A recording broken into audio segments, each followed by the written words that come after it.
بسم اللہ الرحمن الرحیم۔ بسم اللہ الرحمن الرحیم۔ یہ المختصر کا سبق نمبر 94 ہے اور فن اول کے 8 باب میں وجہ انحصار کے بعد مصنف رحمہ اللہ تنبیہ کا ذکر کر رہے ہیں، اور یہ مطابق جو ماقبل میں بات ہوئی تھی نسبت کلامیہ اور خارجی کے درمیان اور عدم مطابقت کی، اسی کے حساب سے تنبیہ بیان کر رہے ہیں۔ چنانچہ فرماتے ہیں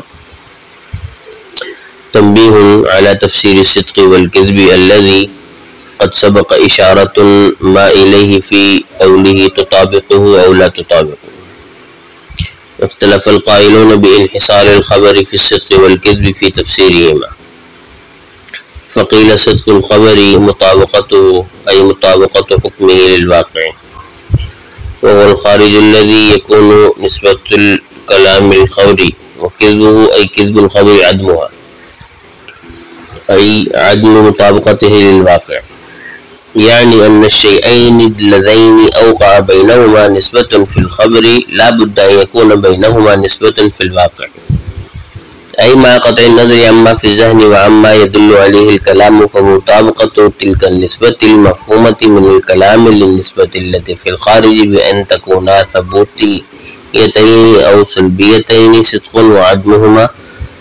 وعدمها بأن تكون إحداهما ثبوتية والأخرى سلبية كذب۔ یہاں سے مصنف رحمہ اللہ نے جو بات کی ہے، شارح نے اس پر تنبیہ کا عنوان لگایا ہے۔ تنبیہ اصل میں مبتدا محذوف کی خبر ہے، ھذا تنبیہ۔ تنبیہ کا لغوی معنی تو بیدار کرنا ہے، اور اصطلاح میں کہتے ہیں کہ بعد میں آنے والے اس تفصیلی کلام کا نام ہے جس کا پہلے اجمالاً ذکر ہو چکا ہو۔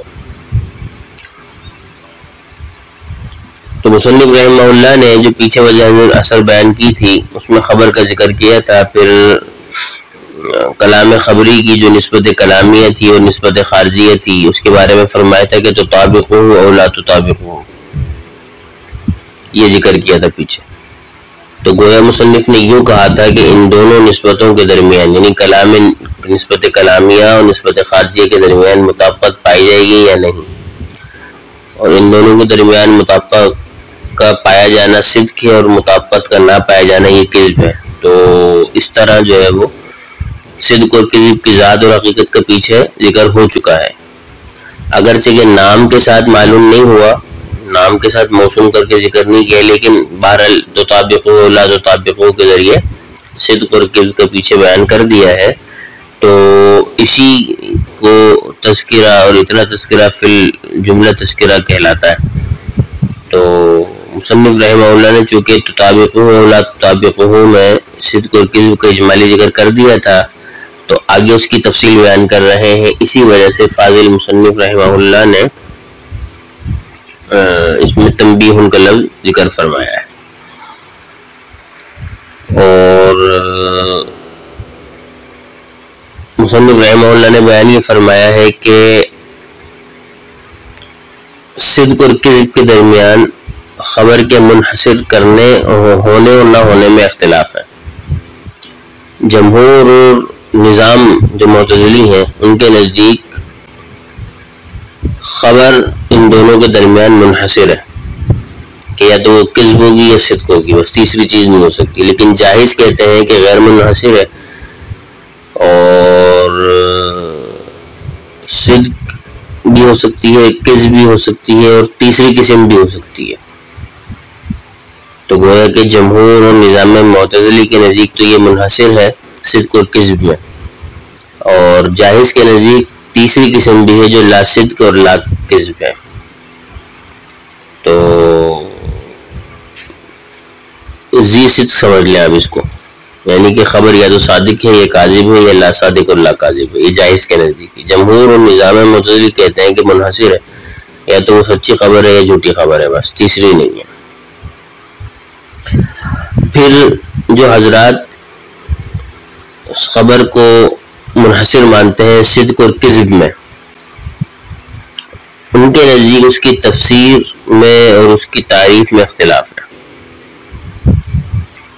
لیکن اس اختلاف کو بیان کرنے سے پہلے ایک اعتراض اور اس کا جواب ضروری ہے۔ اعتراض یہ ہے کہ شارح رحمہ اللہ نے فرمایا ہے کہ صدق اور کذب میں خبر منحصر ہے، حالانکہ جو خبر ہے وہ صدق اور کذب میں منحصر اور منقسم نہیں ہے، بلکہ صادق اور کاذب میں ہے۔ صدق اور کذب تو یہ اوصاف خبر ہے، اقسام خبر نہیں ہے، تو شارح کو بانحصار الخبری فی الصادق والکاذب کہنا چاہیے تھا، کیونکہ خبر اس میں منحصر نہیں ہے صدق اور کذب میں، بلکہ وہ صادق اور کاذب میں ہے، تو بانحصار الخبری فی الصادق والکاذب کہنا چاہیے تھا، فی الصدق والکذب نہیں کہنا چاہیے تھا۔ تو اس اعتراض کا جواب یہ ہے کہ یہاں اصل میں مضاف مقدر ہے، یا تو خبر سے پہلے ہے، اس صورت میں عبارت ہوگی بانحصار صفت الخبر، یعنی صفت خبر منحصر ہے، یا پھر مضاف مقدر ہے صدق اور کذب سے پہلے، تو مطلب یہ ہوگا کہ بانحصار الخبر فی ذی الصدق و ذی الکذب، یعنی خبر ذی صدق جو صادق ہوتا ہے اور ذی کذب جو کاذب ہوتا ہے اس میں منحصر۔ اس تقدیر پر اعتراض واقع نہیں ہوگا۔ بہرحال تو جن حضرات کے نزدیک خبر اور جو ہے وہ صدق اور کذب میں منحصر ہے، ان میں سے جمہور کے نزدیک صدق اور کذب کی تعریف دوسری ہے، اور نظام معتزلی جو ہے ان کے نزدیک دوسری ہے۔ جمہور نے جو صدق اور کذب کی تعریف کی ہے، جمہور کے نزدیک ان دونوں کی تعریفات یہ ہے کہ وہ یہ کہتے ہیں کہ خبر کا حکم اگر واقعہ کے مطابق ہو تو یہ صدق ہے، اگر واقعہ کے مطابق نہ ہو تو کذب ہے، چاہے مخبر کو اس کا اعتقاد ہو یا نہ ہو۔ یعنی جمہور کے نزدیک صدق یہ ہے کہ خبر جو ہے وہ خبر کا حکم، خبر نہیں خبر کا حکم، اس کی تفصیل آگے آ رہی ہے کہ لفظ حکم پر کیا بات ہے۔ خبر کا حکم واقعے کے مطابق ہے، چاہے مخبر کو اس کا اعتقاد ہے یا نہیں، یہ صدق ہے۔ اور خبر کا حکم واقعے کے مطابق نہیں ہے تو یہ کذب ہے، چاہے اعتقاد مخبر کو ہو اس چیز کا یا نہ ہو۔ یہاں پر شارح رحمۃ اللہ تعالی علیہ نے مطابقت اور اس کے مضاف الیہ کے درمیان جو پیچھے عبارت ہے ابھی آئے گی انشاءاللہ ترجمے میں، اس میں لفظ حکم کو مقدر مانا ہے، خبر کا حکم واقعے کے مطابق ہو یا نہ ہو، کہ اگر حکم کو مقدر نہ مانا جائے تو پھر خبر کا واقعے کے مطابق ہونا لازم آئے گا۔ اگر آپ جب یہ کہیں گے کہ خبر کا حکم واقعے کے مطابق ہو تو صدق ہے، واقعے کے مطابق خبر کا حکم نہ ہو تو کذب ہے، تو یہ بات یوں ہے۔ اور اگر آپ حکم نہ مانیں تو مطلب ہوگا کہ خبر واقعے کے مطابق ہو یا خبر واقعے کے مطابق نہ ہو۔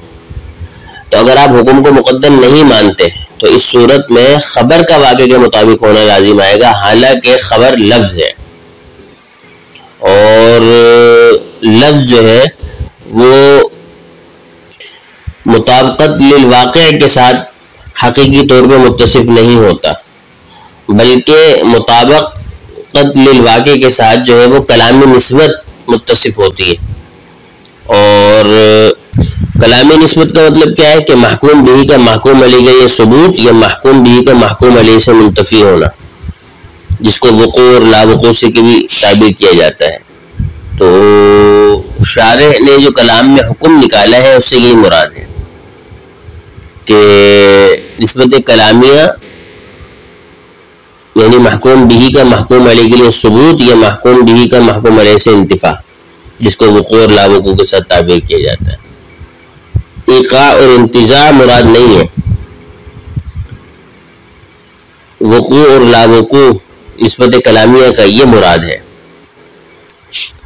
تو چونکہ مطابقت للواقع کے ساتھ حکم ہی متصف ہوتا ہے، خبر متصف نہیں ہوتی، اسی لیے شارح رحمہ اللہ نے حکم کا لفظ نکالا ہے یہاں پہ۔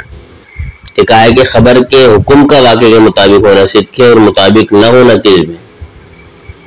تو اسی لیے جو ہے وہ شارح نے حکم کا ذکر کیا ہے کہ خبر نہیں ہوتی واقعے کے مطابق کیونکہ خبر کا حکم ہوتا ہے.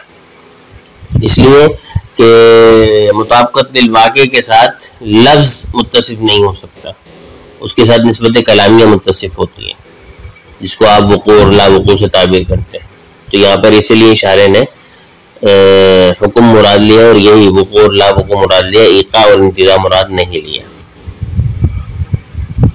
پھر حکم سے مراد نسبت کلامیہ ہے اور واقع سے مراد وہ خارج ہے جو نسبت کلامیہ کے لیے کلام خبری میں ہوتا ہے، یعنی نسبت خارجیہ مراد ہے واقع سے مراد.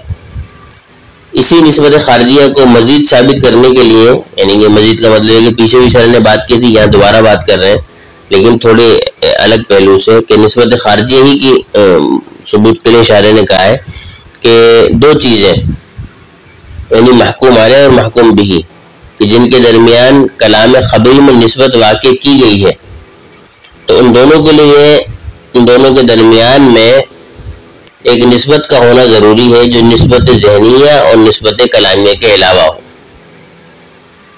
یعنی جن کو محکوم علیہ اور محکوم بھی کے درمیان کلام خبری میں نسبت ڈالی گئی ہے جسے زید قائم میں، تو ان دونوں کے درمیان ایک ایسی نسبت کا ہونا ضروری ہے جو نسبت کلامی جو لفظ سمجھی جا رہی ہے اور جو نسبت ذہنی جو ذہن میں ہے متکلم کے اس کے علاوہ ہو. اسی نسبت کو نسبت خارجیہ کہتے ہیں. بس وہ جو کلام سے مفہوم ہو رہی ہے نسبت یعنی کلامی، اس نسبت کے مطابق ہونا جو خارج میں ہے صدق کہلائے گا، سچ کہلائے گا، اور نسبت کلامیہ کا نسبت خارج کے مطابق نہ ہونا یہ کذب کہلائے گا. اور دونوں نسبتوں کے درمیان مطابقت کا مطلب یہ ہوگا کہ دونوں کی نسبتیں ثبوتی ہیں. مثلا جو کہا ہے وہ حقیقت میں ایسے ہی، جیسے زید قائم کا ہے تو حقیقت میں زید کھڑا ہے، اور یہ دونوں نسبتیں سلبی ہو سکتی ہیں، جیسے زید لیس بقائم کا ہے تو حقیقت میں بھی وہ کھڑا ہوا نہیں ہے. اور عدم مطابقت کا مطلب کیا ہے کہ جو کہا ہے وہ نہیں ہے بلکہ اس کے الٹ ہے، جسے دونوں میں سے ایک نسبت ثبوتی ہو ایک سلبی ہو. جیسے آپ نے کہا زید قائم اور وہ حقیقت میں کھڑا ہوا نہیں تھا، یا آپ نے کہا زید لیس بقائم اور وہ کھڑا ہوا تھا. بہرحال تو شارح نے کہا جو حکم نکالا ہے تو وہ اس سے ایقاع اور عدم ایقاع مراد لیا ہے، نہ کہ انتزاع اور ایقاع. لہذا اسی لیے شارح نے یہاں پر حکم کو مقدر مانا ہے تاکہ جو ہے وہ یہ لازم نہ ہے کہ خبر واقعے کے مطابق ہوتی، کیونکہ خبر تو لفظ ہوتا ہے اور لفظ مطابقت للواقع کی حقیقت متصف نہیں ہو سکتا، اس لیے شارح نے حکم یہاں مانا ہے. تو خلاصہ یہ ہے کہ تنبیہ بیان کی ہے صدق اور کذب پر، اس میں جمہور کا اور نظام معتزلی کا اور جائز کا اختلاف ہے. اور پھر شارح نے جو ہے وہ نسبت خارجی کے ثبوت پر بات کی. اس کو بیان کرتے ہوئے فرماتے ہیں کہ تنبیہ آگے تنبیہ ہے علی تفسیر صدق والکذب، صدق اور کذب کی تعریف پر. اللہ قد سبق اشارۃ ما الیہ فی القول، جس کی طرف تھوڑا بہت اشارہ پیچھے والے قول میں گزر چکا ہے، مصنف کے تطابق ہو اور لا تطابق ہو. اختلاف القائلون بانحصار الخبر، پھر اس کے بعد جو قائل میں انحصار الخبر ہے یعنی خبر کو منحصر کرنے کے قائل ہیں، تو انہوں نے بھی اختلاف کیا ہے خبر کے انحصار کرنے میں. صدق اور جو قائل ہیں خبر کے صدق اور کذب میں منحصر ہونے کے، انہوں نے اختلاف کیا فی تفسیرہما، اس کی تفسیر میں، اس کی تعریف. فقیلہ، تو ایک قول یہ ہے کہ صدق الخبر مطابقت ہو، خبر ای مطابقت حکم ہی، خبر کے حکم کا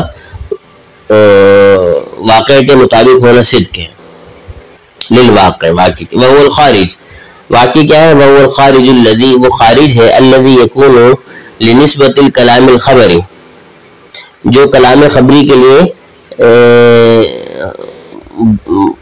باہر ہے، یعنی کہ وہ خارج ہے جو نسبت کلام خبری کے لیے ہوتا ہے، یعنی ایک نسبت کلامی اس کا جو خارج ہے وہ نسبت خارجی ہے، وہ واقع ہے. وہ کذبہ، اور کذب کیا ہے؟ ای کذب الخبری عدمہا، اور کذب خبر یعنی کہ جھوٹ کیا ہے؟ عدمہا، یعنی نسبت کلامیہ کا واقع کے مطابق نہ ہونا، ای عدم مطابقت ہے. یعنی خبر کے حکم کا واقعے کے مطابق نہ ہونا کذب ہے. یعنی مطلب یہ ہے اس کا ان الشیئین اللذین اوقع بینہما نسبۃ فی الخبر، کہ وہ دو چیزیں جن کے درمیان خبر واقع ہوئی ہے، نسبت واقع ہوئی ہے خبر دینے میں، یعنی نسبت کلامی، لا بد یکون بینہما، تو ان دونوں کے لیے ضروری ہے کہ ایک ایسی نسبت ہو واقع میں بھی ہو نسبت. ای ما قطع نظر، یعنی قطع نظر کرتے ہوئے عما فی الذہن، جو ذہن میں ہے، وعما یدل علیہ الکلام، اور جس پر کلام دلالت کر رہا ہے. یعنی نسبت کلامیہ نسبت ذہنی کے علاوہ ایک اور نسبت ضروری ہے جو ان دونوں کے درمیان ہو، یعنی وہی نسبت خارجی. فمطابقت تلک النسبت المفہومۃ من الکلام، تو اس کلام سے سمجھی جانے والی نسبت کی مطابقت للنسبت التی فی الخارج، جو خارج میں ہے اس نسبت کے لیے جو ہے وہ، یعنی نسبت کلامیہ کی نسبت خارجیہ کے لیے جو مطابقت ہے، بأن تکون، اس طور پر کہ دونوں ثبوتی ہو، جیسے زید قائم سچا ہے اور واقع میں بھی ایسے ہے، اور سلبتین، وہ دونوں ہی سلبی ہو، جیسے زید کھڑا ہوا نہیں ہے اور واقع میں بھی ایسا ہو، تو صدق، یہ صدق کہلائے گا. یعنی کہ نسبت کلامیہ اگر نسبت خارجیہ کے مطابق ہے، چاہے وہ ثبوتی ہو یا دونوں سلبی ہو، تو یہ صدق ہے. وعدمھا، اور نسبت کلامیہ کا نسبت خارجیہ کے مطابق نہ ہونا، بأن تکون، اس طور پر کہ احداہما ثبوتیۃ والاخری ثلبیۃ، کہ ایک ثبوتی ہو اور دوسری جو ہے سلبی ہو. جیسے آپ نے زید قائم کہا، حقیقت میں ایسا نہیں تھا، یا آپ نے زید لیس بقائم کہا اور حقیقت میں ایسا نہیں تھا، تو ایک ثبوتی ہے اور ایک سلبی ہے، تو کذب، یہ کذب ہے. تو خلاصہ یہ ہے کہ نسبت کلامیہ کا نسبت خارجیہ کے مطابق ہونا یہ صدق ہے، اور اس کے مطابق نہ ہونا یہ کذب ہے. یہ اشارہ رحمۃ اللہ تعالیٰ نے یہاں بیان کیا ہے. اللہ تبارک و تعالیٰ میں سمجھ کی توفیق عطا فرمائے. وما توفیق الا باللہ.